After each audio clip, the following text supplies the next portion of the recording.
स्वागत है आपका हमारे YouTube चैनल जॉब करियर में, जहां पर आपको हमेशा रियल वैकेंसी के बारे में बताया जाता है। दोस्तों, गवर्नमेंट जॉब निकाली है IB विभाग ने। IB यानी इंटेलिजेंस ब्यूरो, अगर इसे हिंदी में कहे तो खुफिया विभाग। जी हाँ, खुफिया विभाग के अंदर आज की ये गवर्नमेंट जॉब आई हुई है। तो अगर खुफिया विभाग में खुफिया तरीके से खुफिया नौकरी लेना चाहते हो तो आज आपके पास ये बहुत जबरदस्त मौका है। चलिए बात करते हैं क्वालिफिकेशन की। तो यहाँ पे अगर आप 10वीं पास है ना, तो यहाँ पे आप अप्लाई कर सकते हो SA के लिए, यानी सिक्योरिटी असिस्टेंट एग्जीक्यूटिव। इसके अंदर बस 10th पास क्वालिफिकेशन मांगी है, बाकी कुछ भी नहीं मांगा होता। लेकिन वहीं पे अगर आप सिक्योरिटी असिस्टेंट MT के लिए अप्लाई करते हो, MT यानी मोटर ट्रांसपोर्ट, तब यहाँ पे 10th पास के साथ साथ आपके पास LMV का लाइसेंस होना चाहिए। LMV यानी लाइट मोटर व्हीकल। तो अगर लाइसेंस है तो आप MT में भी अप्लाई कर सकते हो, और अगर लाइसेंस नहीं है तो आपको एग्जीक्यूटिव में अप्लाई करना चाहिए। वैसे अभी आपके पास टाइम भी है, अगर आप चाहो तो लाइसेंस बनवा सकते हो। आपको बनवा भी लेना चाहिए, क्योंकि अगर आप 18 साल से प्लस हो चुके हो तो लाइसेंस आपका बन जाएगा, और आपको बनवा भी लेना चाहिए। वरना आजकल चालान इतने ज्यादा है कि अगर एक भी कटेगा तो आपको अफसोस होगा, काश टाइम रहते हुए बनवा लिया होता। चलिए खैर, हम बात करते हैं 12वीं पास की। तो अगर आप 12वीं पास है, साइंस, कॉमर्स, आर्ट्स, किसी से कोई भी 12वीं पास यहाँ पे JSA के लिए अप्लाई कर सकता है। JSA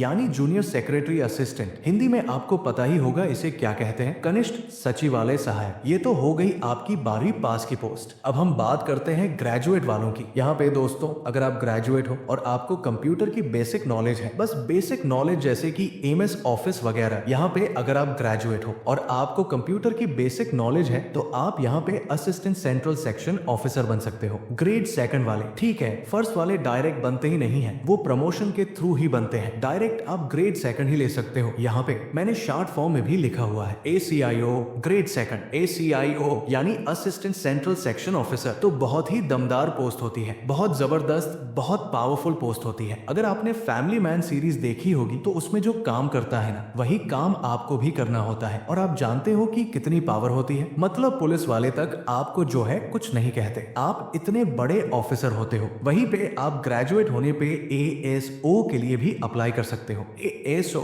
यानी असिस्टेंट सेक्शन ऑफिसर। तो यहाँ पे सैलरी में कोई डिफरेंस नहीं है, इसकी भी सेम है। तो चलिए मैं आपको पोस्ट वाइज सैलरी बता देता हूँ कि किसकी कितनी रहने वाली है, ताकि आप डिसाइड कर सको कि आपको किसके लिए अप्लाई करना है। तो जैसा कि मैंने बताया, सैलरी आपकी पोस्ट वाइज रहने वाली है। तो चलिए देखिए, यहाँ पे अगर आप ACIO ग्रेड 2 के लिए अप्लाई करते हो या फिर ASO यानी असिस्टेंट सेक्शन ऑफिसर के लिए अप्लाई करते हो, दोनों में ही आपकी जो सैलरी है वो है लेवल 7 की, यानी कि आपका जो बेसिक पे है वो है 44,900 प्लस आपको HRA मिलेगा, DA मिलेगा और भी अलाउंसेस मिलेंगे। और कुल मिला के आपकी जो टोटल सैलरी है जो आपके बैंक में आएगी वो 90,000 के आसपास हो जाएगी। जी हाँ, 90,000 से 1 लाख के बीच में आपकी सैलरी होगी अगर आप यहाँ पे इस पोस्ट के लिए अप्लाई करते हो। तो वहीं पे अगर आप अप्लाई करते हो सिक्योरिटी असिस्टेंट एग्जीक्यूटिव या फिर सिक्योरिटी असिस्टेंट मोटर ट्रांसपोर्ट के लिए, तो इनकी सैलरी भी बिल्कुल सेम है। इनकी सैलरी है लेवल 3 की, यानी कि आपका बेसिक पे है 21,700 प्लस आपको HRA मिलेगा, DA मिलेगा, जितने अलाउंसेस होते हैं सब आपको मिलेंगे, और कुल मिला के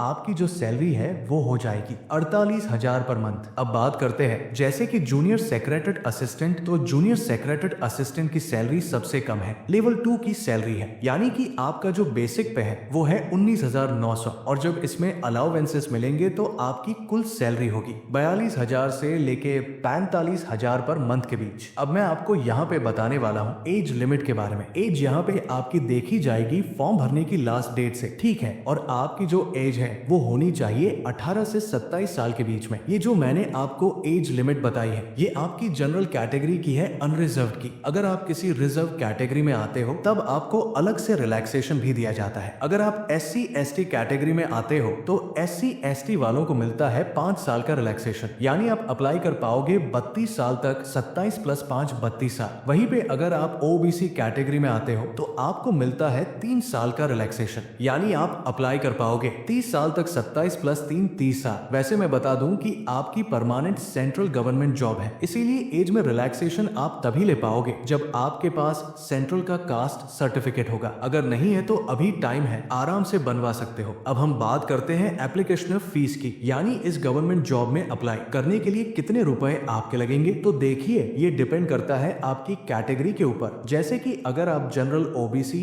या WS में आते हो और आपकी जो टोटल फीस है वो है 600 रुपए। 500 प्लस 100, 600। यहाँ पे मैंने इसे डिवाइड करके इसलिए लिखा है क्योंकि आपकी फीस अलग अलग पार्टों में डिवाइड रहती है। एक है आपकी एग्जाम फीस और एक है आपकी रिक्रूटमेंट फीस। हालांकि मुझे समझ नहीं आता इसे डिवाइड करने का मतलब क्या है। फीस तो आप ही को देनी है और दोनों ही देनी है। ये विभाग अलग अलग डिवाइड करके क्या बताना चाहता है। बाकी यहाँ पे अगर आप SC ST या फिर एक सर्विसमैन हो तब आपकी एग्जाम फीस नहीं लगेगी, आपको बस 500 रुपए देने होंगे। और अगर आप फीमेल हो तो फीमेल चाहे रिजर्व कैटेगरी की हो चाहे अनरिजर्व कैटेगरी की हो, सभी फीमेल की यहाँ पे एग्जाम फीस नहीं लगने वाली। आपको भी बस रिक्रूटमेंट फीस देनी है, यानी कि 500। कुल मिला के इतना समझ लो कि जनरल, OBC और AWS के जो मेल है आपको देने हैं टोटल 600 रुपए, बाकी सभी को 500 रुपए। तो चलिए अब मैं आपको सिलेक्शन प्रोसेस के बारे में बताता हूँ, तो एकदम डिटेल में समझाने वाला हूँ। तो देखो यहाँ पे आपके 2 एग्जाम होते हैं। पहले को हम कहते हैं टायर 1 और जो बच्चे इसे क्वालिफाई करता है उसके बाद होता है उसका टायर 2। तो चलिए सबसे पहले टायर 1 की बात करते हैं। तो देखो यहाँ पे आपसे टोटल 100 क्वेश्चन पूछे जाते हैं और 100 ही मार्क्स का आपका पेपर होता है, यानी कि आपका एक क्वेश्चन रहता है 1 मार्क्स का। टाइम की अगर बात करूं तो 1 घंटे का आपका पेपर होता है, यानी कि 60 मिनट के अंदर आपको 100 MCQ क्वेश्चन करने होते हैं। ये करने के लिए प्रैक्टिस चाहिए, इतना आसान नहीं है। साथ ही नेगेटिव मार्किंग भी होती है 0.25 मार्क्स की। ठीक है, एक क्वेश्चन आपका 1 मार्क्स का रहता है और 0.25 मार्क्स की आपकी नेगेटिव मार्किंग होती है। तो मैंने आपको ये बताया कि टोटल 100 क्वेश्चन होते हैं। आप अगर सब्जेक्ट की बात करें तो यहाँ पे करंट अफेयर से आते हैं 20 क्वेश्चन, मैथ से 20, रीजनिंग से 20, इंग्लिश से 20 और जीके से भी 20। तो यहाँ पे जीके जो मैंने लिखा है ना, ये मैं स्ट्रेटिक जीके की बात कर रहा हूँ। 20 क्वेश्चन आपके स्ट्रेटिक जीके से आ जाते हैं और 20 क्वेश्चन करंट अफेयर से कुल मिला के हो गए आपके टोटल 100 क्वेश्चन। और अब आप ये भी जानना चाहते होंगे कि इसकी कट ऑफ कितनी जाती है। तो देखिए, मैं ऑलरेडी बता चुका हूँ कि ये जो गवर्नमेंट जॉब है ये खुफिया विभाग में आई है और ये विभाग कुछ ज्यादा ही खुफिया है। मतलब ये कट ऑफ रिलीज ही नहीं करता। यहाँ पे ऑफिशियली कोई भी कट ऑफ रिलीज नहीं की जाती। यहाँ पे सीधा एक लिस्ट आती है जिनमें उन बच्चों का नाम होता है जो सेलेक्ट हुए होते हैं। हालांकि यहाँ पे इससे पहले ये जो भर्ती है ये आई थी साल 2023 में, जिसका एग्जाम जनवरी 2024 में हुआ था। तो यहाँ पे देखा गया था कि जिसके 55 मार्क्स है उसका टायर 1 यहाँ पे क्वालिफाई हो गया था। तो यहाँ पे आप कट ऑफ यही मान सकते हो कि 55 मार्क्स आपके कट ऑफ रहने वाली है। यानी अगर आप 100 में से 55 मार्क्स ले आओगे